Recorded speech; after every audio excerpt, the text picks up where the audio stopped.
Alright, so the 07 Ford F-350 is done. Just finished up taking all the equipment out.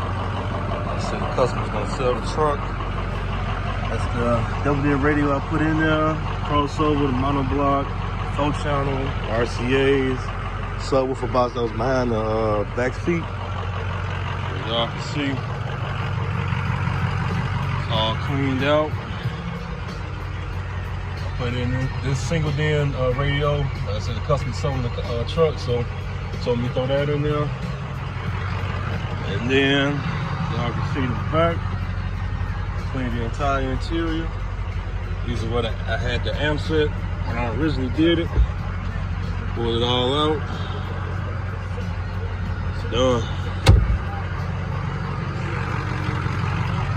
Another returning customer.